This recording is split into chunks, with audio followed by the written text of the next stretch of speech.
16h44, bienvenue sur LCI, c'est l'heure de votre grand dossier consacré ce soir à cette question. Donald Trump prépare-t-il des négociations ou le retour de la guerre? Alors que les négociations doivent reprendre à Islamabad au Pakistan, le président américain renforce encore un petit peu plus son armada dans la région, la plus grande depuis la guerre en Irak en 2003. Les États-Unis vont-ils repartir en guerre? Et surtout, en ont-ils les moyens?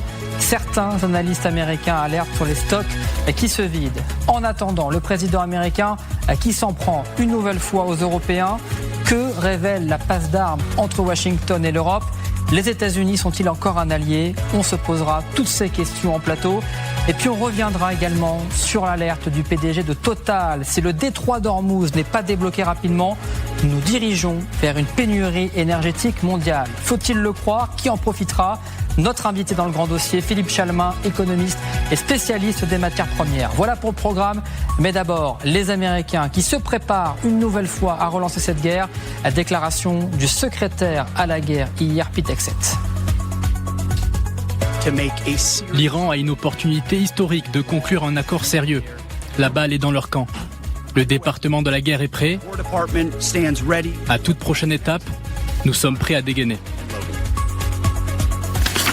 Et pour en parler sur le grand dossier, j'accueille mes invités. Magali Barthès, d'abord, bonsoir, éditorialiste international LCI. Vincent Crouzet est également avec nous, bonsoir. Expert en renseignement, écrivain, ancien espion, auteur de votre autobiographie Le jour où je suis devenu espion, justement, aux éditions de l'Observatoire. Général Dominique Delors, vous faites le plaisir d'être avec nous. Bonsoir, général. Ancien chef du centre opérationnel interarmé et ancien conseiller Afrique-Moyen-Orient du chef d'état-major des armées. Et puis Didier Djadji est également avec nous. Bonsoir. Je rappelle que vous êtes sociologue, universitaire, réfugié politique iranien en France, auteur de ce livre Iran, islamisme et laïcité, histoire d'un effondrement aux éditions Eliade. Voilà pour le programme. Mais l'image que je voulais vous montrer d'abord, c'est évidemment cette image de l'USS Bush dans l'océan Indien. Vous allez voir ces images, ce sont les dernières images de ce porte-avions américain qui arrive sur zone. C'est un quatrième porte-avions américain, si je ne me trompe pas, général Dominique Delors qui arrive sur zone. Vous voyez cette image avec cette armada américaine qui se renforce. Avant de faire un point sur cette armada, que contient-il vraiment avec ses moyens? Un mot d'abord, quand vous voyez cette image, est-ce que pour vous, les Américains se préparent à un retour de la guerre?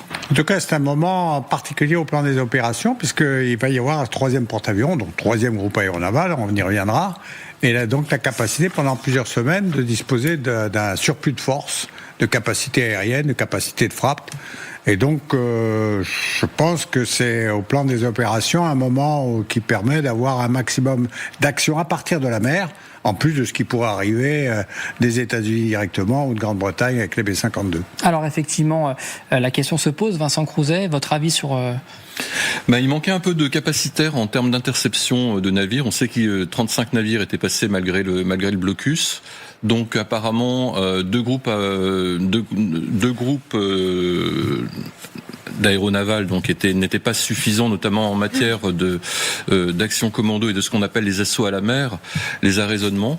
Vous savez que sur un porte-avions et son escadre, doit y avoir à peu près 5 à 6 groupes de commandos marines. Et là, effectivement, avec l'USS Bush, il dispose d'une force de frappe supplémentaire pour intervenir sur tous les navires qui seraient disposés à franchir, ou à tenter en fait de franchir ce blocus.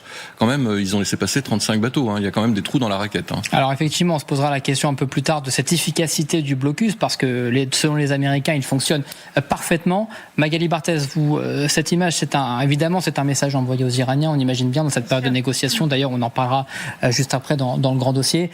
Mais difficile de se dire que les Américains ne se préparent pas à relancer la guerre lorsqu'on voit ce type d'image et ce type de communication. Non, mais on est dans une stratégie de la pression pour essayer de pousser les Iraniens à accepter les conditions américaines. Donc, dans cette volonté d'intimider la partie adverse, les Américains déploient en effet ce troisième groupe aéronaval. C'est quand même 30% de leur capacité à la mer. Donc, c'est quand même impressionnant et c'est une volonté en effet de participer à cette d'étranglement, venir renforcer le blocus, parce que ça va être vraiment le but de ce nouveau porte-avions, essayer de justement rendre ce contre-blocus américain plus efficace, parce qu'en effet, il y a des trous dans la raquette. Donc ça va participer aussi à l'étranglement économique de l'Iran, avec en ligne de mire pour Donald Trump toujours quand même cette volonté d'obtenir une négociation. Du côté américain, on veut pas revenir forcément à une campagne de bombardement, parce qu'on a vu que les résultats n'étaient pas là. Donc on est plutôt dans une stratégie de la pression, de l'intimidation, pour bien faire comprendre au régime iranien que en effet Donald Trump est très sérieux et peut revenir à la guerre s'il le décide demain. Alors justement, de quoi on parle lorsqu'on évoque cette armada américaine? On va faire le point avec vous, Chloé Barbeau, parce que quand on fait la liste de tous ces bâtiments, on peut se dire quand même que les États-Unis montrent les muscles. Et oui, les États-Unis ne s'arrêtent pas, il y a toujours plus de bateaux, toujours plus d'avions. La preuve avec cette image, c'était ce matin à l'aéroport Ben Gourion de Tel Aviv. Regardez, des avions ravitailleurs, des modèles KC-46 Pegasus et KC-135. Ce sont des appareils qui font des allers-retours entre l'avant et l'arrière pour apporter du carburant ou des munitions. Ces ravitaillements sont continus. Regardez les allers-retours des avions. Cette fois-ci, C-17, il dessine un pont aérien au-dessus de l'Europe. Au total, l'armée américaine a déployé plus de 200 aéronefs au Moyen-Orient. Et il y en a dans le ciel, mais il y en a aussi en mer. Un nouveau porte-avions vient d'arriver dans l'océan Indien. C'est l'USS George Bush. On va bientôt le voir. Il mesure 333 mètres de long et pèse 98 000 tonnes. Il peut embarquer jusqu'à 90 aéronefs. Il a rejoint l'USS Abraham Lincoln et l'USS Gerald Ford. Ces 3 porte-avions, ils sont accompagnés de 9 destroyers. Ce sont des navires de guerre très polyvalents qui peuvent attaquer d'autres bateaux, des avions et des sous-marins. Ils peuvent aussi s'appuyer sur l'USS Tripoli, des hélicoptères d'assaut. On en a déjà entendu parler, souvenez-vous, c'était la semaine dernière lors de l'arraisonnement du cargo Tuska. Bref, c'est le plus grand déploiement de forces américaines depuis 2003 et la guerre en Irak. Merci beaucoup Chloé Barbeau. Didier Hadji, je vous donne la parole, mais juste avant, je voudrais interroger une nouvelle fois le général Dominique Delors. La plus grosse armada depuis la guerre en Irak en 2003. On se souvient tous de ce qu'il s'est passé en Irak en 2003. Alors évidemment, une campagne de bombardement, des troupes au sol. Évidemment, il ne faut pas refaire tous des parallèles et on est loin de ce scénario-là. Mais tout de même, pourquoi déployer autant de moyens si ce n'est pas pour les utiliser, général Dominique Delors? Alors là, d'un point de vue un peu théorique, mais sans être long, c'est simplement le grand affrontement entre la mer et la terre. C'est là, on a une puissance maritime, surpuissance maritime, face à une puissance terrestre qui ne veut rien laisser. Et à partir du moment où la puissance maritime ne mettra rien au sol, peut tenir longtemps. C'est ce que nous voyons depuis le début de cet engagement. Alors, maintenant, pour le président Trump, il mène simultanément la préparation diplomatique, avec les tentatives diplomatiques, on y reviendra, et puis la préparation de la guerre. La préparation de la guerre, c'est le rôle d'ailleurs de son chef d'état-major, c'est de lui proposer un certain nombre d'options. Alors, ce qui a dû être fait, mais évidemment, compte tenu du fait qu'on se prive de toute action à terre, il faut accroître la puissance aérienne de manière très sensible à travers les groupes aéronavals et à travers les autres dispositifs de protection des pays arabes, parce qu'il faut les protéger aussi, pour pouvoir essayer d'obtenir un effet quelconque. Alors, l'effet quelconque, pour moi, on n'y est pas.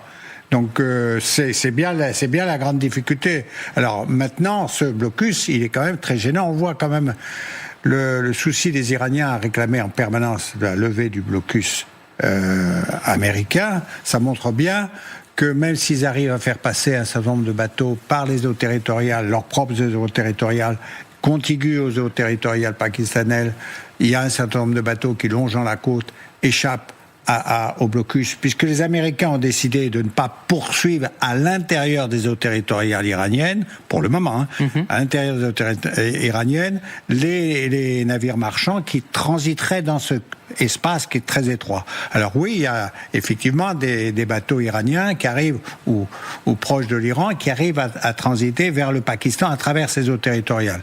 Enfin, par rapport au flux normal que l'on observait jusqu'à présent dans le détroit d'Ormuz, on a quand même une chute de l'ordre, ça a été chiffré à 96%. Avant de retrouver notre correspondant de TF1 LCI à Washington, Didier Djadi, je rappelle que vous êtes iranien, vous êtes réfugié en France. Est-ce que vous souhaitez le retour des frappes américaines ?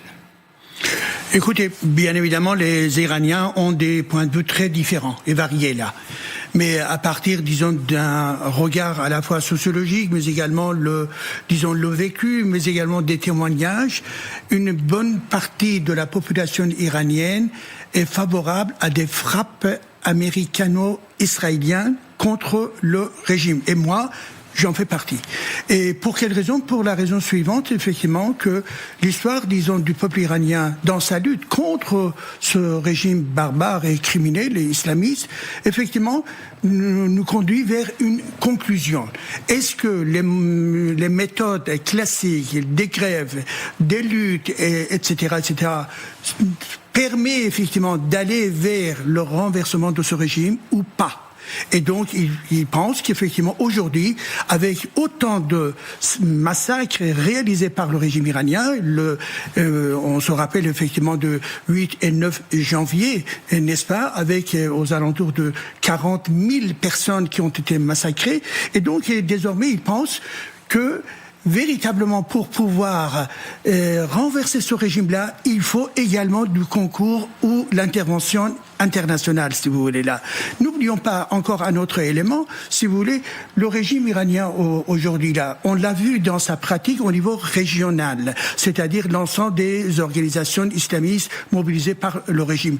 Mais en inter, aujourd'hui, on les a en inter, c'est-à-dire des Hachad al-Shaabi, qui est des milices irakiennes chiites, ainsi que des Libanais, et aussi des Syriens, etc., et des Afghans et Pakistanais, ils sont là. Donc, la force de la répression s'est internationalisée, si vous voulez, là. Et que, par conséquent, le peuple iranien attend à ce qu'il y ait véritablement de l'aide de la part, effectivement, du monde civilisé, parce que, effectivement, ce régime barbare, c'est pas une tâche facile à chasser. Je vous l'ai promis, on va retrouver justement notre correspondante TF1 LCI à Washington, Sonia Dridi. Bonsoir Sonia, on le voit en images, on le voit sur les cartes, cette armada américaine qui se prépare. Est-ce que c'est aussi une petite musique qui monte, le retour de la guerre aux États-Unis ?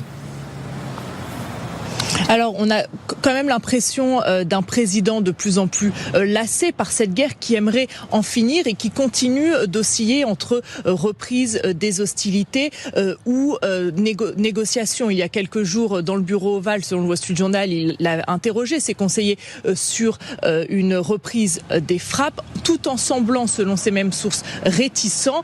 Mais on le voit bien, les États-Unis maintiennent la pression sur l'Iran, notamment avec ce nouveau porte-avions qui est arrivé dans la région. Selon CNN, le Pentagone envisage également, est en train de développer des plans pour cibler les capacités militaires iraniennes dans le détroit d'Ormuz, notamment les embarcations rapides, les navires poseurs de mines. Une autre option envisagée par le Pentagone, toujours selon CNN, serait de cibler des dirigeants militaires iraniens et d'autres dirigeants iraniens qui sont perçus comme par les États-Unis comme étant une entrave aux négociations. En attendant, les négociations continuent puisque ce samedi sont partis ou doivent partir, on n'a pas encore trop d'informations sur les horaires, les émissaires de Donald Trump pour le Pakistan. Donald Trump qui, lorsqu'il a été interrogé cette semaine par une journaliste sur son calendrier de 4 à 6 semaines de la guerre, il a répondu j'aurais bien aimé que ça dure ce temps-là. En 6 semaines, on a réussi à décimer l'armée iranienne. Désormais, je souhaite le meilleur accord possible. Merci beaucoup Sonia Dridi, correspondante TF1 LCI à Washington. C'est vrai que l'armée américaine, en tout cas l'administration Trump, ne se risque plus à donner des agendas et des calendriers sur la suite de la guerre.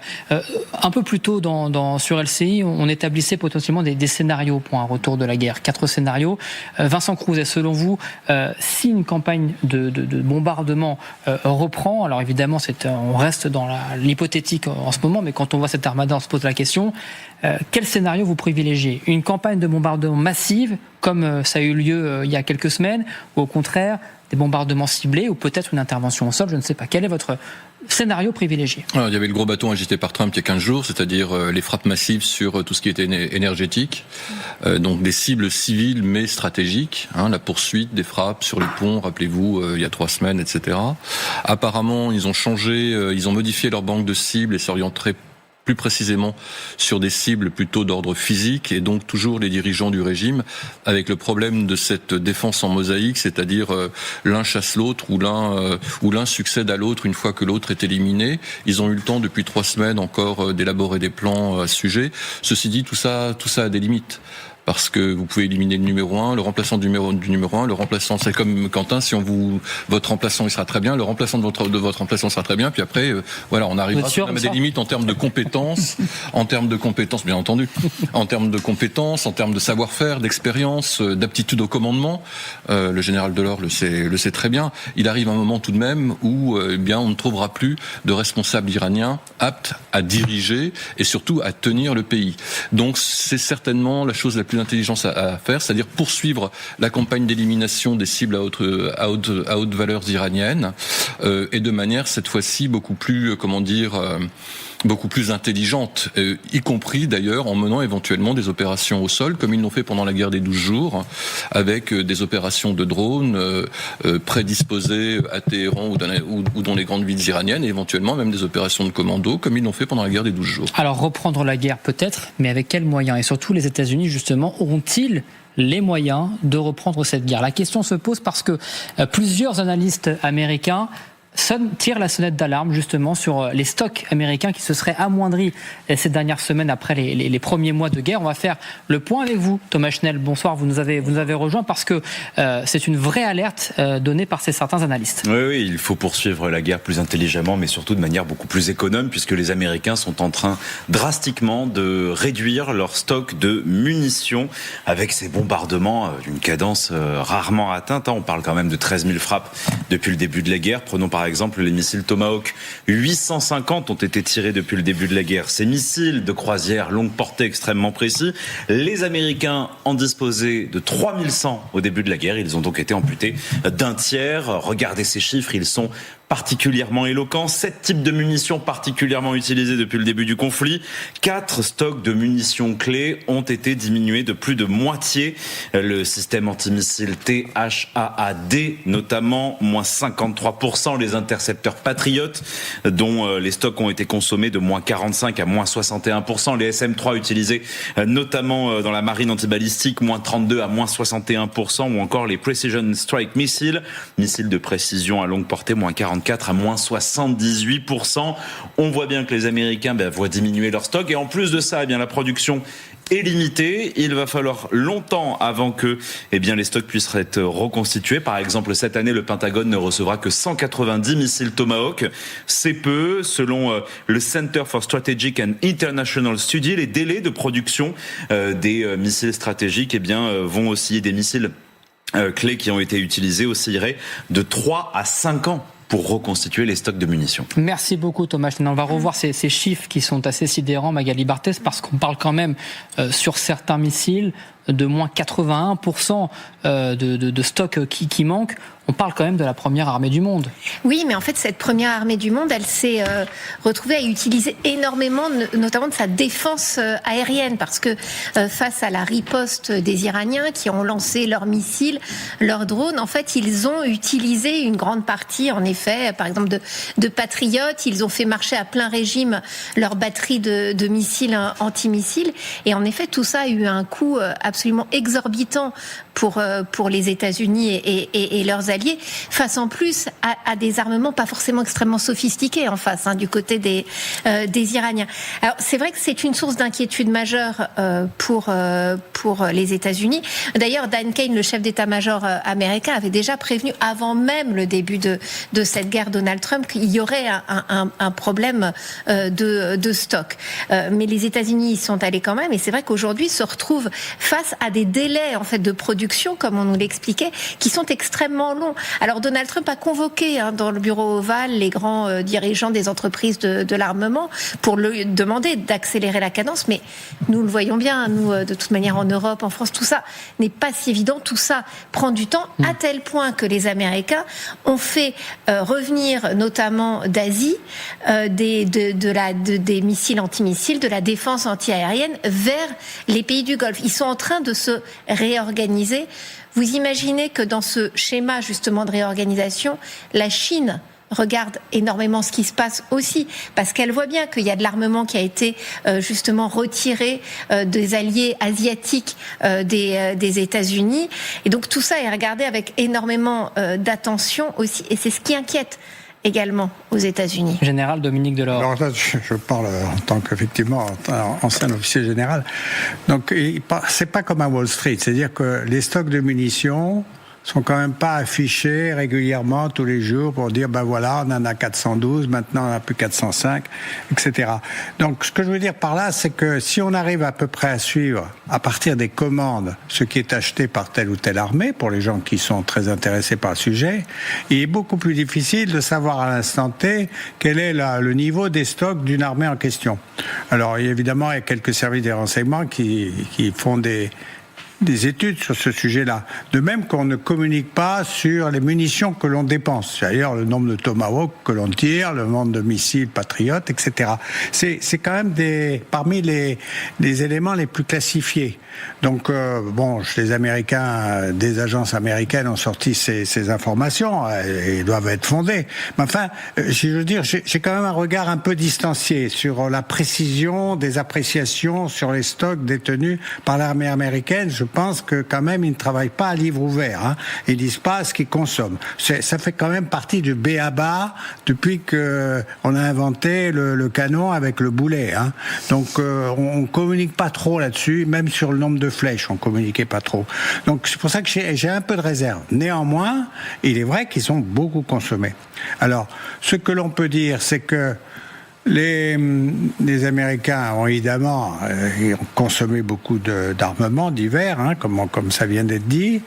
Ce qui est en leur faveur, c'est que c'est la première puissance économique du monde et industrielle, et qui sont capables d'accélérer. Alors ils ont demandé des accélérations, Exet, le ministre de la Guerre, l'a demandé depuis l'été dernier. Donc ils vont sans doute commander, et même commander beaucoup plus que ce qu'ils avaient prévu. Donc ça, c'est dans les années qui viennent. Ça va être un effort considérable, parce que contrairement à ce que la guerre technologique n'amène pas nécessairement que l'on consomme moins de munitions. Ça va à l'envers du tout technologique. Tout technologique, on disait, on a des munitions très intelligentes qui font tout, on va en consommer moins. Il y a des fortes consommations. J'ai personnellement une certaine réserve vis-à-vis des présentations. Des analyses, effectivement. Mais quand même, elles existent, donc forcément on est obligé d'en parler, parce que ce sont des analyses sérieuses, faites notamment par le New York Times ou le CNN. Vincent Crouzet, est-ce que ça veut dire aujourd'hui que Magali Barthès dit tout à l'heure que la Chine regarde ça de très près. Oui. Évidemment, on sait, et c'est inscrit d'ailleurs, je crois, dans la dernière déclaration du Pentagone, vous savez, qui donne des stratégies militaires dans les futures années. L'adversaire désigné, c'est la Chine. Tout le monde a le regard également tourné vers Taïwan dans les prochains mois, dans les prochaines années. Si demain, la Chine se mettait à lancer une attaque sur Taïwan, est-ce que, avec les forces et les stocks présents avec les Américains, est-ce qu'ils pourraient réagir, les Américains? Alors on espère que c'est pas dans les prochaines semaines, puisque en fait ils se sont vraiment déplumés du côté de la mer de Chine et de la zone indienne et chinoise, puisqu'ils ont fait venir énormément de forces dans le Golfe, enfin dans le Golfe d'Oman et en mer Rouge. Non, on voit bien quand même les limites, y compris de la première puissance militaire mondiale. Elle peut pas régner aujourd'hui, elle ne peut plus régner aujourd'hui sur le globe. C'est extrêmement compliqué. Maintenant, ce qui va être intéressant tout de même dans les prochaines semaines, ça va être la rencontre entre le président Xi et Trump, qui a été reportée de près de 2 mois, qui peut-être changera la face du monde, parce que les Chinois eux-mêmes ne peuvent pas non plus continuer à se lancer dans une espèce de guerre froide avec les Américains. Ils ont besoin que leur économie fonctionne, que leurs banques continuent à investir un peu partout, que les routes de la soie soient ouvertes, que l'énergie continue, que le marché de l'énergie qui alimentent l'industrie chinoise continuent à être fluides, ce qui n'est pas le cas avec la crise du détroit d'Ormuz. Donc côté chinois, vraiment la Chine va être la variable d'ajustement dans les prochaines semaines, à la fois de la résolution de ce conflit et puis de l'équilibre des forces dans le monde. Didier Jaddy, on s'intéressera juste après la pause à la réaction notamment iranienne, mais d'abord, est-ce que pour vous les Américains ont sous-estimé cette guerre ? Je pense oui, ils ont sous-estimé pas seulement les Américains mais également des Israéliens, si vous voulez. Et il y a deux aspects très importants dans la pratique donc du régime iranien. Un, une capacité de dissimulation de l'ensemble de leurs forces, de leurs capacités militaires, et avec tout ce qu'ils ont envisagé comme des villes souterraines etc. Et la deuxième chose, c'est que je lisais hier soir un article et il parlait effectivement de non seulement la réparation, mais également de la production de tout type d'armement, il parlait là, y compris donc des missiles. Et que par conséquent, ils ont une machine de guerre à alimenter, ils lâchent pas, ils veulent rester en course jusqu'au bout, et donc à nous, l'Occident, de nous méfier par rapport à la puissance du régime iranien. Et on en parlera juste après la pause de cette stratégie iranienne et de ces munitions. Restez avec nous dans LCI Direct, parce qu'on parlera également de cette réponse iranienne à Islamabad, puisque le chef de la diplomatie iranienne, Abbas Araghchi, a quitté Islamabad avant même l'arrivée des Américains. On en parle juste après.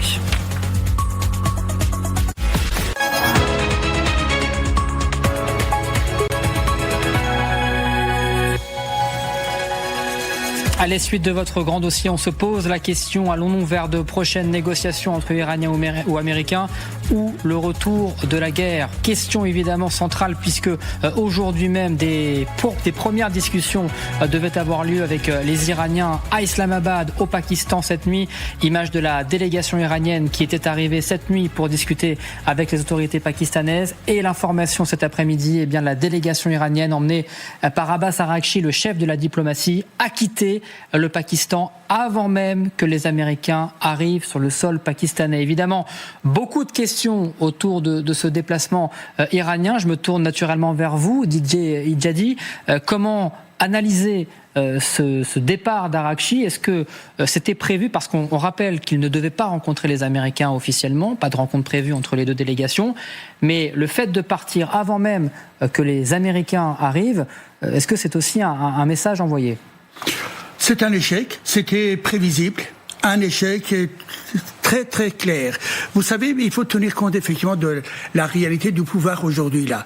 Il y a trois groupes dans le pouvoir iranien. Un, le groupe des militaires. À leur tête, effectivement, c'est Rahimi, qui est effectivement le grand chef des gardiens de la révolution là. Deuxième groupe, c'est le groupe des idéologues là, qui contrôlent les médias, si vous voulez là, comme Jalili, etc. Et le troisième groupe, c'est des gens qui cherchent la négociation là. Par exemple, Ghalibaf ou Pezeshkian, qui est le président de la République, etc. Et donc, entre les militaires, le premier groupe, effectivement, et Ghalibaf, même si Ghalibaf, qui était donc le président de l'Assemblée islamique, faisait partie C'était un gardien de la Révolution. Des gardiens de la Révolution, mais il a pris une dimension à la fois politique, mais également son ambition personnelle, et qui est très ridiculisée, effectivement, dans les médias iraniens, en disant, lui, il voulait faire et devenir le Premier ministre, voire également le président de la République. Et donc, les militaires, ils se sont opposés à lui, si vous voulez, là. Et leur proche, l'individu qui leur est très, très proche, c'est Jalili. Jalili, qui faisait partie de la délégation qui négociait l'accord nucléaire à un moment donné. Effectivement, c'est un type véritablement très obscur, si vous voulez, et qui est pour la fin du monde, et que par conséquent, il est toujours opposé à toute négociation, et que par conséquent, ce qui s'est passé, c'est l'avis donc des gardiens de la révolution, donc Rahimi, en disant à Ghalibaf, stop, dégage. Magali Barthès, on s'est posé beaucoup de questions rapidement parce qu'on va avancer et ça va montrer cette séquence notamment des Iraniens qui, on le voit, et Didier Jaddy nous le disait, ne veulent pas forcément des négociations, ils veulent le retour de la guerre. Mais d'abord, est-ce que c'est une humiliation pour Donald Trump ? C'est-à-dire que c'est une véritable occasion ratée. On sait à quel point il veut un deal, Donald Trump. Sa porte-parole, la porte-parole de la Maison-Blanche disait hier, je cite, « Les Iraniens veulent parler, ils veulent parler en personne ». C'est ce que disait Caroline Leavitt. Eh bien, on voit que non, il n'y a pas une envie de parler en personne puisque le ministre des Affaires étrangères iranien parle avec les Pakistanais et une fois que c'est fait, en fait, il reprend sa tournée pour Oman, pour la Russie d'ailleurs, ensuite. Alors que, d'après ce que l'on comprend, Steve Witkoff et Jared Kushner, les deux émissaires, on ne sait même pas s'ils ont quitté pour le moment le sol américain, parce qu'évidemment, il n'y a plus grand-chose à négocier, sauf à aller voir, oui, les Pakistanais. Donc non, ça montre à quel point cette négociation n'en est pas une, et qu'en effet, le régime iranien est aujourd'hui aux mains des plus radicaux qui ne veulent pas entendre parler de négociations, de lâcher du lest à Donald Trump. Alors forcément, ça nous rapproche peut-être un peu plus du scénario d'un retour de la guerre. On parlait côté américain qu'on se préparait avec cette armada effectivement navale. Mais du côté iranien également, on montre les muscles. 3 images à vous montrer ces dernières heures. 3 images qui montrent la détermination iranienne. La première, vous allez voir cette séquence. Elle est notamment diffusée par le guide suprême iranien, Mojtaba Khamenei, sur ses réseaux sociaux. On le sait, il ne communique que par ses réseaux sociaux, puisqu'on n'a toujours pas vu ni entendu le nouveau guide suprême. Mais la force de ces images, quand même, est à montrer avec notamment, vous le reconnaissez, ces drones Shahed, ces fameux drones Shahed Kaikaz qui sont envoyés selon cette image, on le rappelle, de propagande iranienne sur des cibles américaines. Deuxième image diffusée, cette fois-ci à la télévision d'État. Vous allez le voir, c'est une carte montrée à la télévision. Et regardez cette carte, il s'agit des cibles potentielles, des nouvelles cibles potentielles des missiles iraniens. Et lorsqu'on regarde cette carte, on reconnaît notamment le détroit d'Ormuz. Que remarque-t-on? Que toutes ces cibles se trouvent dans les pays du Golfe, justement, les alliés des États-Unis qui ont été durement touchés durant les premières semaines de guerre. Enfin, la dernière image, regardez-elle, cette fois-ci c'était cette semaine, et elle a fait le tour du monde, ce missile Khorramshahr. On le sait, c'est le dernier fleuron militaire iranien, diffusé notamment en public dans les rues, ce Khorramshahr, donc pour montrer la puissance militaire des Iraniens. Honnêtement, d'un côté une armada américaine, de l'autre côté des négociations qui très franchement n'avancent pas, on le voit encore aujourd'hui, plus cette rhétorique militaire iranienne. Vincent Crouzet, on peut difficilement imaginer que on ne va pas les bombes ne vont pas reparler dans les prochaines heures. Bon, dans les sports US, on appelle ça le money time. On est en plein money time parce que là, les Iraniens jouent avec la patience de Trump, avec le retrait des négociations. Concernant les images de propagande diffusées par Mojtaba Khamenei, faut être très prudent. C'est même pas s'il est capable de remuer l'index, donc on voit pas trop comment il pourrait tweeter. En tout cas, il tweete moins vite et beaucoup moins que Donald Trump.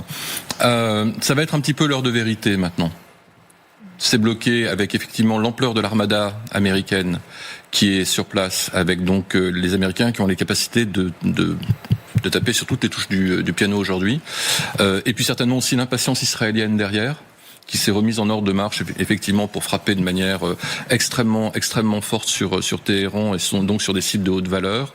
Vraiment, les prochaines heures vont être déterminantes. Alors effectivement, toutes ces images, on se pose la question comment les Iraniens font pour avoir autant de missiles, autant de capacités après avoir été si durement touchés durant les dernières semaines. Et peut-être un élément de réponse du côté du renseignement américain. Thomas Schnell, vous nous avez rejoint car selon les informations américaines, l'Iran a caché un stock de munitions très importante, un stock presque intouchable sous une montagne iranienne. Oui, effectivement, les Américains semblent découvrir, ou en tout cas veulent faire comprendre au public, que les Iraniens se sont longuement préparés à cette guerre, et peut-être que ces drones Shahed, peut-être que ces missiles sont dissimulés à Yazd. C'est une montagne, c'est une localité qui se trouve au cœur de l'Iran, à 600 km de Téhéran, et là, enterré dans cette montagne, sous 500 mètres de granit particulièrement robuste, plus costaud que du béton armé, se trouve un immense complexe de tunnels composé de silos, d'entrepôts, un énorme système ferroviaire automatisé, des sorties pour pouvoir sortir des flancs de la montagne qui permettraient de déployer rapidement des missiles montés sur des camions, sur des systèmes de rails également qui pourraient transporter rapidement ces missiles vers les silos, vers les lancements, et les vidéos de propagande montrent ces kilomètres de tunnels avec ces rangées et ces rangées de drones, de camions et de missiles qui sont stationnés dans les bases souterraines. Elle est enterrée, cette base, si profondément dans la montagne de Yazd, eh bien, qu'elle pourrait résister à la plus grosse bombe américaine, hors bombe nucléaire, bien sûr, les fameuses GBU-57, la bombe qui avait été larguée en juin 2025 par les B2 qui avait été larguée contre la base de Fordo durant la guerre des 12 jours. Eh bien, la montagne de Yazd pourrait résister à cette bombe anti-bunker et Téhéran pourrait encore disposer d'un arsenal conséquent, intact, dissimulé justement dans cette base de Yazd, des missiles qui pourraient ensuite atteindre les différentes cibles dont on parlait qui se trouvent dans le Golfe. Merci beaucoup Thomas Schnell. On va revoir cette carte, notamment cette montagne qu'on voit avec regardez cette infrastructure à l'intérieur. Général Dominique Delors, les Américains n'ont pas les moyens, on est d'accord, de frapper de tels sites enfouis à des mètres sous terre. Oui et non. Tout dépend ce que l'on veut faire. Est-ce qu'on veut taper les sorties ? Est-ce qu'on peut identifier avec l'imagerie satellitaire où sont les sorties prévisibles ? Et donc taper toutes les sorties, et donc ils auront beau avoir leur missile à l'intérieur, et s'ils ne peuvent pas les sortir, ça leur servira pas à grand chose. Donc ça, c'est, si je veux dire, c'est le cosmétique le plus raisonnable, celui qui serait privilégié en temps normal. On n'a pas besoin d'avoir des bombes perforantes pour pouvoir... On n'a pas besoin d'utiliser une arme nucléaire pour faire sauter la montagne. Bon, donc c'est déjà pas mal. C'est déjà ne pas utiliser l'arme nucléaire. Donc on peut, si je veux dire, neutraliser la montagne, non pas détruire tout ce qui est à l'intérieur, toutes les installations, qui montrent d'ailleurs, entre parenthèses, s'il était besoin de rajouter, que l'Iran, mené par les Pasdaran en particulier, représente véritablement un véritable danger. C'est pas un danger fictif, c'est pas les armes de Saddam Hussein, c'est un véritable danger. Alors, pour revenir à cette question, il y a aussi évidemment une autre option que je ne privilégie pas du tout, ce serait de prendre pied sur la montagne elle-même. Bon. Les troupes au sol. Les troupes au sol, je pense que là, les risques seraient beaucoup trop importants. C'est pour ça que s'il y avait une option à privilégier, ce serait plutôt la destruction ou l'obstruction de toutes les entrées et sorties, parce que c'est bien joli d'avoir tout ce matériel, mais si vous ne pouvez pas le sortir et l'utiliser, c'est neutralisé. Donc il y a des moyens. Donc c'est pas, si je veux dire, c'est pas le cuirassé qui peut quand même tirer quoi qu'il en coûte. Didier Djadis, vous nous parlez tout à l'heure de la préparation des Iraniens. On est vraiment en plein dedans quand on voit ces infrastructures sous la montagne. Absolument. Le régime lui-même, il y a à peu près 4-5 mois, a annoncé, un des grands responsables gardiens de la Révolution, que nous avons construit depuis une quarantaine d'années avec l'argent du pétrole 104 villes souterraines missiles. 104 villes souterraines sous l'Iran. Tout l'Iran. Deuxième point, à Yazd, il y a 3 ans, les journaux iraniens ont annoncé que sur Yazd, on a 5 centres ou points là où il y a des activités nucléaires au sens large, c'est-à-dire l'enrichissement de l'uranium, etc., etc. Ça peut être donc un des sites, ça peut être cela. Et donc le régime iranien a toujours dissimulé, bien évidemment. Et aujourd'hui, non seulement on n'a pas toutes les informations nécessaires concernant la totalité donc des capacités militaires et du régime, mais vis-à-vis du régime lui-même, à mon avis, il y a une sous-estimation. Vous avez évoqué. Et si le régime iranien devient une puissance nucléaire, est-ce que cela, bien évidemment, est uniquement nuisible et dangereuse pour le peuple iranien ou pour la région ou le monde entier là? Et donc il faut comprendre effectivement le degré, disons, de perversité de ce régime-là qui est très très dangereux. Et c'est peut-être pour ça d'ailleurs que les États-Unis en appellent davantage à l'Europe pour les venir en aide, en tous les cas appuyer cette attaque, cette guerre en Iran. On le sait depuis plusieurs semaines, une passe d'armes se joue entre les Européens et Washington, et la dernière en date elle a eu lieu hier avec notamment le petit Pete Hegseth, le secrétaire à la guerre. Je vais y arriver parce qu'il y a beaucoup de noms entre secrétaire à la défense, secrétaire à la guerre. Pete Hegseth en a remis une couche une nouvelle fois avec une attaque envers les Européens. Écoutons d'abord le secrétaire à la défense, puis on va prendre la direction de Washington. Nous attend Sonia Drizzi. L'Europe et l'Asie ont bénéficié de notre protection pendant des décennies, mais l'époque du parasitisme est terminée. L'Amérique et le monde libre méritent des alliés compétents, loyaux et conscients que l'alliance n'est pas une voie à sens unique, mais une relation réciproque. On ne compte pas sur l'Europe, mais elle a bien plus besoin du détroit d'Ormuz que nous. Elle ferait sûrement mieux de moins parler, d'organiser moins de belles conférences et de monter sur un bateau. Et on retrouve Sonia Dridi en direct de Washington, correspondante TF1 LCI dans la capitale américaine. La question qui se pose de notre côté européen, pourquoi cette attaque aussi virulente de l'administration Trump ? Eh bien parce que Donald Trump nous le dit depuis des semaines, il est très frustré, très déçu. Il s'attendait à davantage d'aide de la part des pays de l'OTAN dans cette guerre en Iran. Et on a l'impression que cette administration désormais veut punir, entre guillemets, les pays qui ne l'ont pas assez aidé.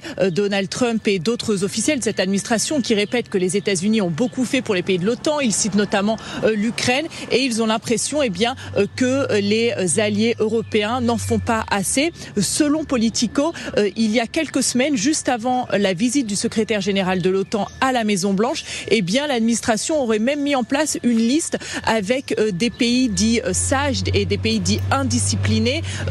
Et en fait, on ne sait pas exactement quelle sera la conséquence pour ces pays dits indisciplinés, mais on sait, selon plusieurs sources qui se sont confiées aux médias américains, eh bien que cette administration envisage notamment de retirer des troupes dans certains pays d'Europe pour éventuellement les replacer dans des pays dits plus bon élèves. Et puis il y a notamment eu ces derniers jours cette idée que l'Espagne pourrait être suspendue. Les États-Unis aimeraient suspendre l'Espagne de l'Alliance Atlantique. En tout cas, on a l'impression que cette administration veut marquer le coup. Le département de la Défense qui déclarait il y a quelques jours qu'il souhaitait collaborer avec les pays alliés qui en faisaient assez pour la défense collective. Merci beaucoup Sonia Dridi, correspondante TF1 LCI en direct de Washington. Sonia nous parlait justement de ce classement. C'est la presse américaine, notamment le site Politico, qui le révèle. C'est une note du Pentagone. Et effectivement, Donald Trump aurait classé ses alliés européens du bon élève jusqu'au mauvais élève. Regardez ce classement. Alors les bons élèves, c'est l'Allemagne, la Pologne, les élèves moyens, la France et l'Italie. Et surtout les mauvais élèves, regardez l'Espagne et le Royaume-Uni. On en est arrivé là, Magali Barthès, aujourd'hui, avec un président Donald Trump qui non seulement se permet d'attaquer via notamment son secrétaire à la Défense, mais qui en plus classe ses alliés en fonction de ceux qui sont les meilleurs. Incroyablement méprisant pour les Européens.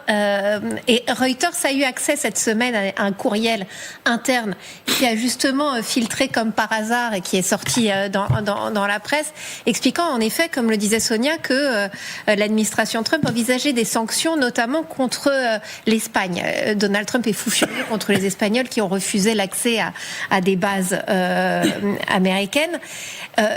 Après, il y a quand même une mise au point qu'il faut faire tout de suite sur ce plateau, c'est qu'il n'y a aucun moyen pour les Américains d'exclure ou de suspendre seul un membre de l'OTAN juste parce qu'ils le décident. C'est la question que j'allais vous poser justement. C'est pas possible, c'est pas comme ça du tout que ça se passe.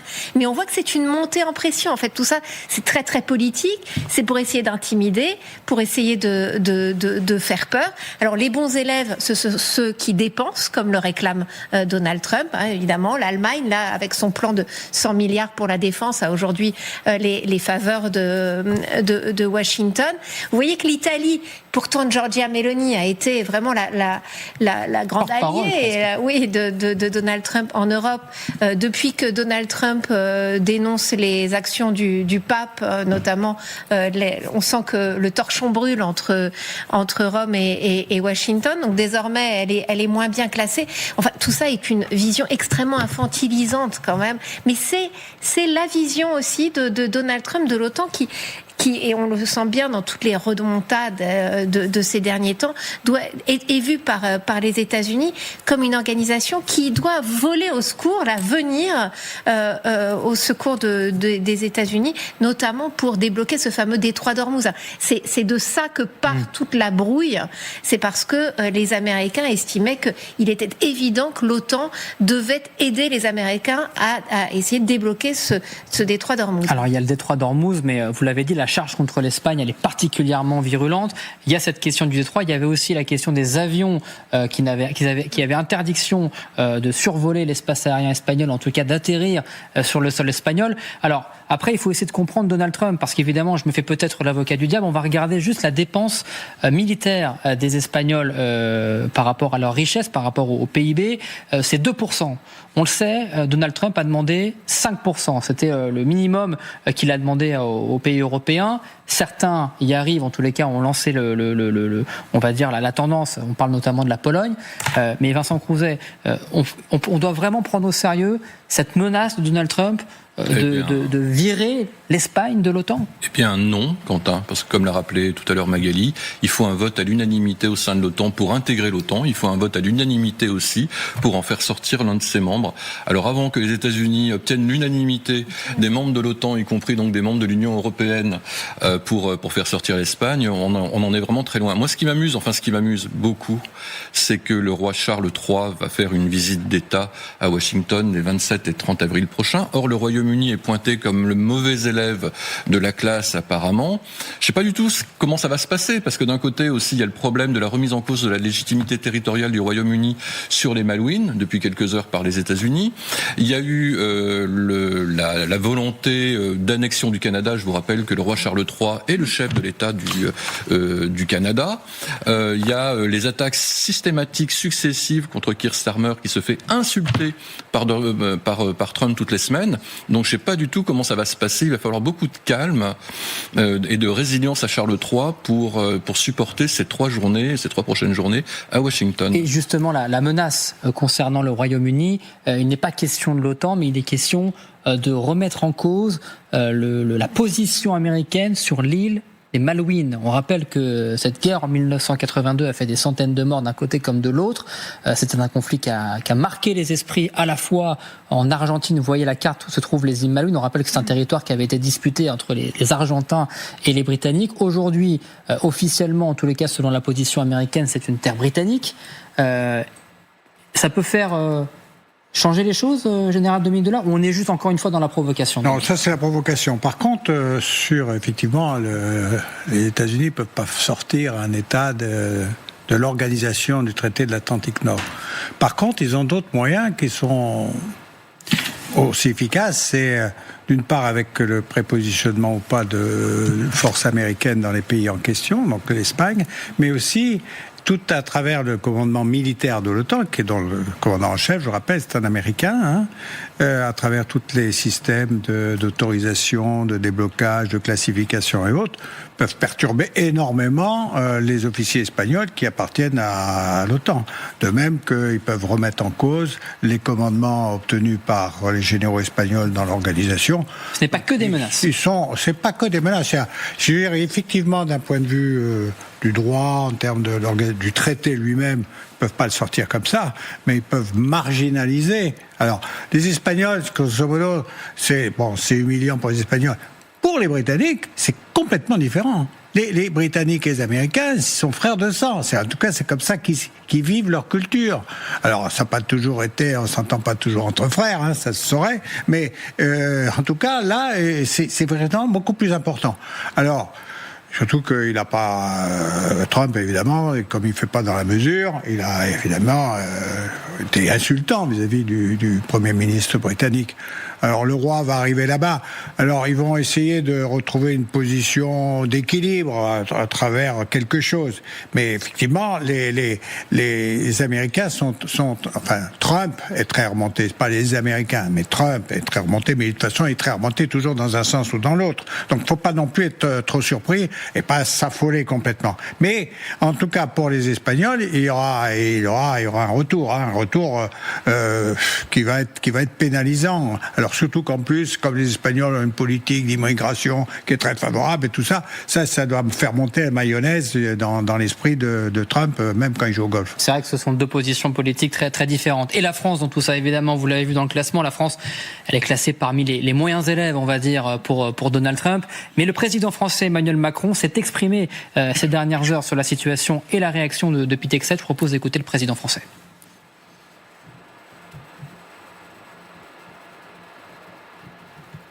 On va écouter le président français dans quelques instants. Nous ne devons pas sous-estimer le moment actuel.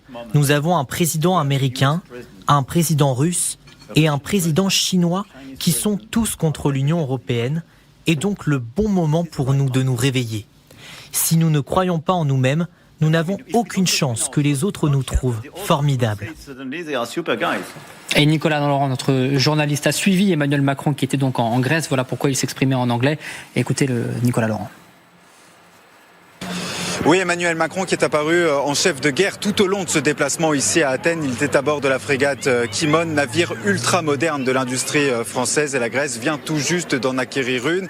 Il a tenu aussi, le président, un discours très offensif sur cet allié américain complètement imprévisible. Discours très offensif mais sans réelle agressivité, contrairement à son homologue américain. Nous étions hier soir à l'Agora romaine d'Athènes, l'un des berceaux de la civilisation européenne, et il a mis en cause, c'est vrai, la fiabilité des États-Unis, qu'il a mis quasiment sur le même plan que le partenaire chinois. C'est vous dire quand même à quel point la relation entre la France et les États-Unis s'est détériorée ces derniers jours. Il a plaidé aussi, Emmanuel Macron, pour une Europe souveraine, indépendante, économiquement, militairement. C'est vrai que c'était le sens de ce déplacement, puisque la France et la Grèce ont renforcé leur partenariat stratégique de défense pour une durée, c'est important, indéterminée. La Grèce achète français donc, même si, attention, parce que si vous regardez dans le détail, l'armée grecque est encore très largement dépendante de l'équipement militaire américain.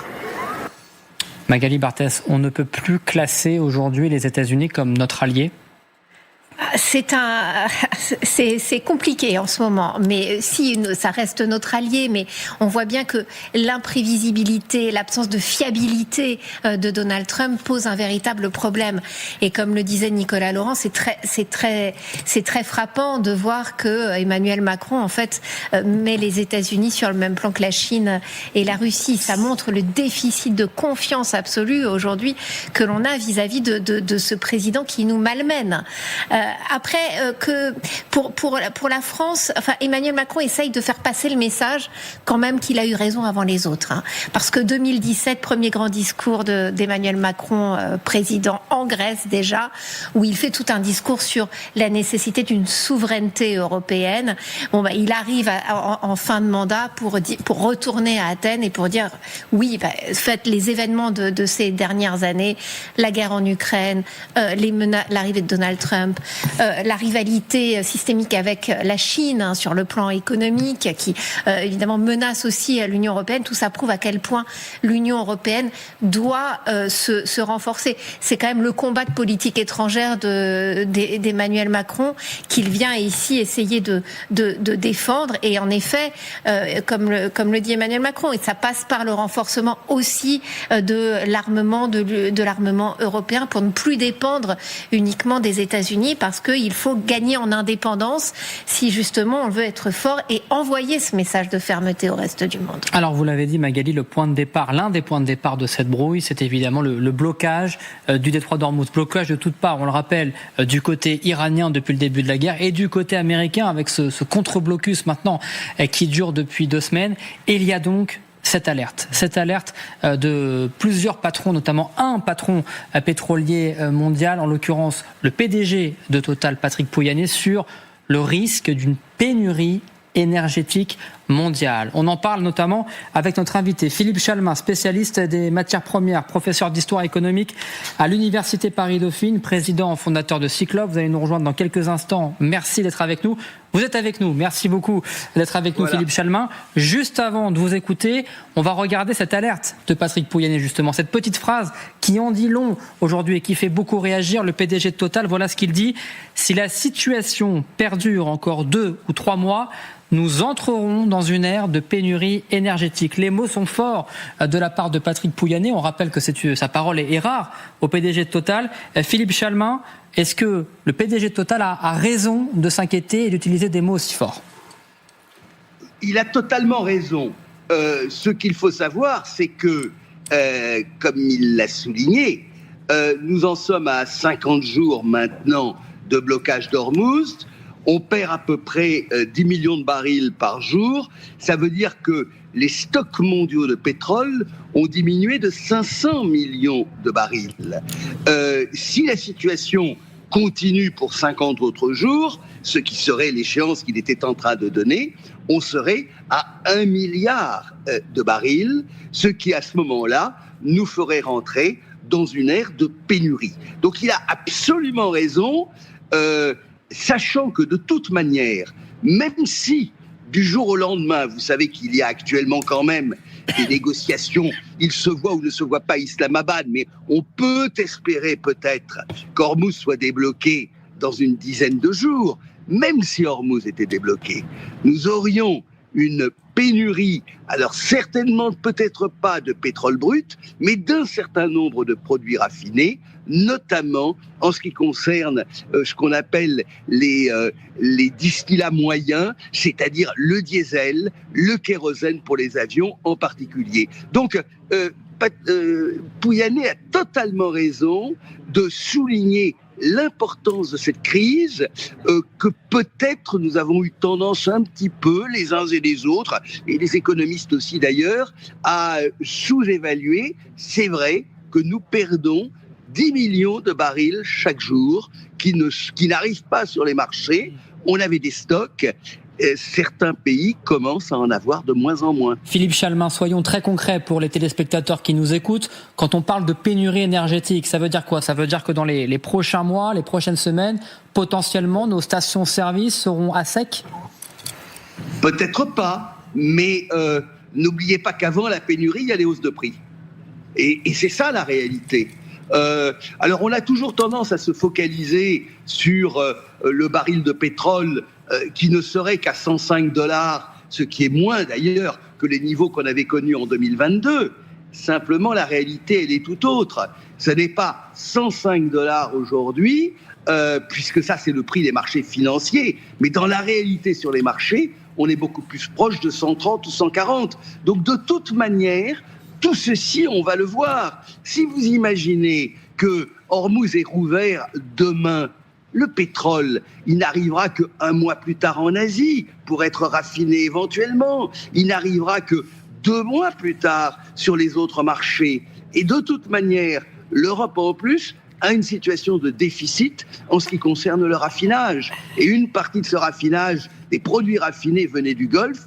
Là aussi, alors là c'est plus grave, puisqu'un certain nombre de raffineries ont été touchées. Donc, il se trouve que j'étais avec Patrick Pouyanné lorsqu'il a fait cette déclaration.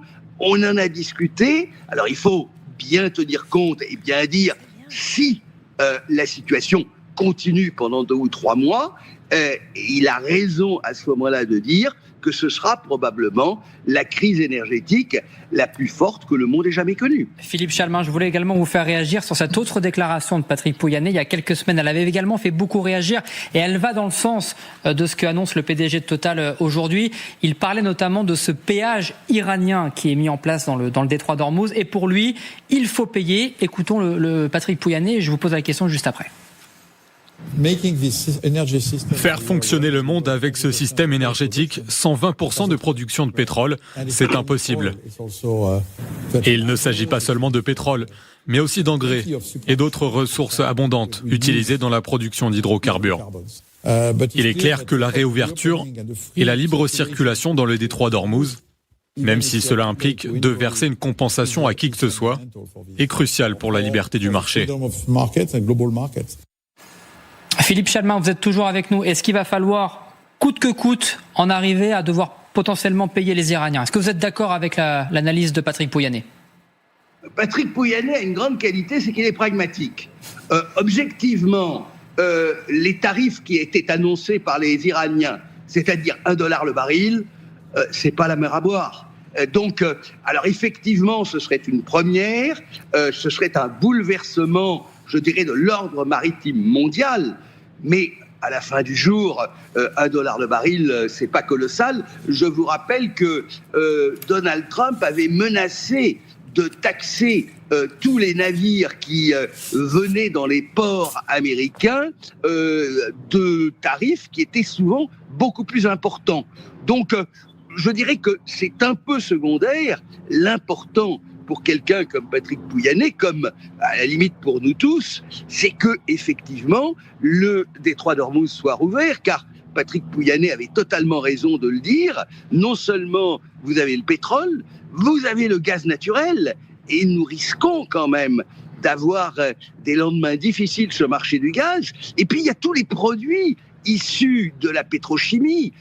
On a parlé du soufre, on a parlé du naphta, on a parlé de l'urée, de l'ammoniac pour les engrais. Donc on voit bien que le blocage d'Ormuz, on est peu à peu, à la limite, en train de prendre conscience de l'importance qu'il peut avoir, tant cette route maritime était devenue essentielle pour nombre de marchés internationaux. Philippe Chalmin, vous restez avec nous évidemment, parce que évidemment sur le plateau on a aussi beaucoup de questions, encore une fois, mais évidemment vous avez partagé l'avis de Patrick Pouyanné justement sur cette inquiétude d'une crise énergétique européenne dans les prochains jours. Française, qu'en est-il de la France particulièrement? Est-ce que nos réserves sont pleines? À quel niveau se trouvent nos réserves? Pour cela, on va faire un point avec vous, Chloé Barbeau. Rebonsoir Chloé, parce que la question qu'on se pose aujourd'hui, c'est le point sur nos réserves de pétrole françaises. Aujourd'hui, à quel niveau se situent-elles?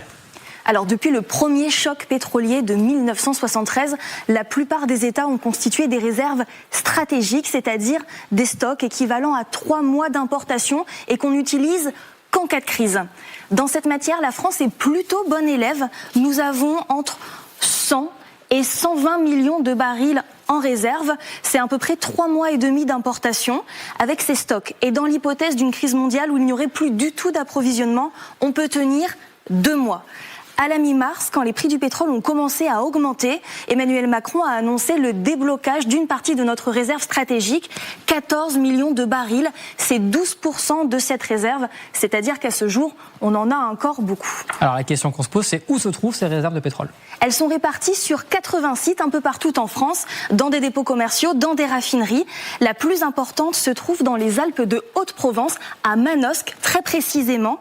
Près de 40% de notre réserve se trouve là-bas. Regardez, le site est ultra sécurisé. Le pétrole est caché dans des immenses cuves souterraines à près de 1000 mètres sous terre. Et ces cuves sont reliées aux raffineries de Fos-sur-Mer. Deuxième site dont on a connaissance, Le Havre. Cette fois-ci, le pétrole est stocké en surface. Regardez, dans des citernes de 20 mètres de haut et de 100 mètres de large, qu'on appelle des tanks. Merci beaucoup Chloé Barbeau pour ce point. Philippe Chalmin, vous êtes toujours en ligne. Dernière question que j'ai à vous poser. 100 à 120 millions de barils aujourd'hui de réserve. Est-ce que la France est un petit peu plus à l'abri que nos voisins européens? Oui, on l'est un petit peu, mais on n'est pas à l'abri des hausses de prix. C'est ça le problème. C'est que parler de pénurie, c'est vraiment la dernière issue. Mais avant la pénurie, il y aura les hausses de prix. Et quand on raisonne un petit peu, eh bien, qu'on pense au prix de l'essence que vont payer les Français lorsqu'ils partiront en vacances, ils seront certainement au moins aussi élevés que ceux que nous connaissons aujourd'hui, et peut-être plus. Donc, la notion de pénurie en elle-même, physiquement, elle n'interviendra que, je dirais presque dans un deuxième temps. Mais dans un premier temps, c'est la réaction des marchés. Et la réaction des marchés, peut-être encore plus sur les produits raffinés, parce que c'est là où on voit la différence. Alors, la pénurie, d'ailleurs, jouera peut-être moins sur l'essence que sur le diesel. Et encore plus, là où la situation est de loin la plus tendue, c'est ce qui concerne le kérosène, c'est-à-dire pour le transport aérien. Merci beaucoup Philippe Chalmin. Un mot également avant de terminer, parce que dans ce même temps, effectivement, l'Europe, il y a un risque aujourd'hui, Philippe Chalmin le disait, mais les États-Unis paradoxalement, s'en sortent plutôt bien parce qu'ils exportent énormément de pétrole aujourd'hui. Parce que 20% de l'approvisionnement ne se fait pas par le Détroit. Et on sait que les États-Unis sont un exportateur de pétrole. Un chiffre, regardez, 12,9 millions de barils par jour. C'est ce qu'exportent aujourd'hui les États-Unis dans le monde. C'est bien plus qu'avant la guerre. Est-ce que finalement, Donald Trump n'est pas aussi en train de faire ses affaires et son business, Vincent Crouzet? Les États-Unis, c'est le premier producteur mondial de pétrole, donc effectivement pour eux c'est beaucoup plus facile. Effectivement, ça renforce le poids de leurs exportations dans le marché du pétrole. Mais effectivement, du côté de chez Exxon, etc., on doit se faire des 1 en or, si j'ose dire, certainement jour après jour. D'ailleurs, un peu comme Total chez nous, qui a beaucoup gagné d'argent avec ses traders au cours du mois dernier. Mais je trouve que nous on s'en tire pas mal en France, notamment en raison justement de nos réserves. J'étais très impressionné par le barco de Chloé, et puis surtout par le fait que nous avons diversifié nos approvisionnements. Nous avons finalement c'est une réflexion que nous avons eue à l'avance, et nous dépendons très peu du pétrole saoudien. Nous dépendons en termes de kérosène, parce que par exemple en termes d'approvisionnement ou d'acquisition européenne, c'est 3% sur le pétrole brut, 7% sur le GNL et 10% sur le kérosène, en raison justement de la capacité des raffineries saoudiennes à raffiner du kérosène, d'où l'annulation des milliers de vols aussi prévus cet été par des compagnies aériennes européennes. La Lufthansa notamment. Oui, Lufthansa. Mais nous, on s'en tire finalement pas si mal. Et effectivement, comme le disait Philippe Chalmin, c'est plus le problème du prix, des prix, que le problème en fait de la pénurie elle-même. Général de oui, dans l'hypothèse de cette fermeture durable pendant un certain temps, il peut y avoir chez les gouvernements la tentation de rouvrir le robinet russe. On sait que les sanctions étaient... Il ne faut pas l'exclure, parce que si on tombe devant une pénurie qui est vraiment très importante, il y aura bien sûr, les Russes vont dire, mais nous on a du pétrole, vous en voulez combien, et tout de suite, et je peux faire. Donc, et ce qui montre bien d'ailleurs que les deux théâtres d'opération en cours, c'est-à-dire celui de l'Ukraine et celui de l'Iran, sont liés. C'est-à-dire qu'il y a bien une interaction entre les deux, et qui montre aussi la difficulté du positionnement des Occidentaux dans cette affaire. Puisque là, on risque de souffrir d'une grande pénurie. Il n'y a pas que nous, il y a une bonne partie du monde. Mais en même temps, les Russes vont revenir en position forte. Plus le détroit d'Ormuz est fermé, plus la position de proposition potentielle des Russes devient intéressante pour des gens qui n'auraient pas d'autre solution. Entre ça et les émeutes dans la rue. Magali Barthès, c'est ce qui explique aussi pourquoi l'intention de Donald Trump de repartir en guerre, ça peut favoriser également ce jackpot, paradoxalement. C'est un peu paradoxal. On dit souvent que Donald Trump est pressé d'en finir, mais quand on voit ça, on se dit quand même que les caisses américaines se remplissent. Alors, les caisses des entreprises pétrolières américaines, mais en fait, les Américains sont quand même dépendants du prix mondial du baril, du pétrole, et on voit bien que les Américains, lorsqu'ils vont chercher et remplir leur pick-up à la pompe, le prix du gallon a atteint des niveaux qui n'avaient pas été atteints depuis 2022. Donc tout ça pose un problème à Donald Trump. Le problème de l'inflation, il est réel. Les sondages, les derniers sondages cette semaine aux États-Unis montrent que pour la première fois depuis des années, il y a davantage d'électeurs qui pensent que les démocrates feraient mieux en matière d'économie que Donald Trump. Donald Trump a été élu pour ça. Et sur le pouvoir d'achat des Américains, les Américains ont l'impression que leur pouvoir d'achat a diminué. Donc ça lui pose quand même un véritable problème. C'est pour ça qu'il ne peut pas continuer aussi longtemps qu'il le voudrait. Il n'a pas de temps devant lui. Didier Dadji. Je suis une idée. On vient d'évoquer la crise ou la démarche ou la politique du président américain vis-à-vis de l'OTAN, mais également vis-à-vis de l'Europe, mais aussi la crise au Moyen-Orient, c'est-à-dire effectivement le détroit d'Ormuz, etc. Donc ça met en évidence une crise internationale du système institutionnel. Ça reste à redéfinir à ce niveau-là, même si on a des critiques vis-à-vis des Américains, mais c'est pas seulement des Américains qui ont provoqué ce désordre au niveau international, et donc comment définir un nouveau système institutionnel international. Merci d'avoir animé le grand dossier avec moi. Je rappelle que vous pouvez écouter le grand dossier en podcast sur vos plateformes préférées, évidemment, la semaine avec Amélie Carroir et le week-end, évidemment, le samedi et dimanche. Voilà pour l'essentiel du grand dossier.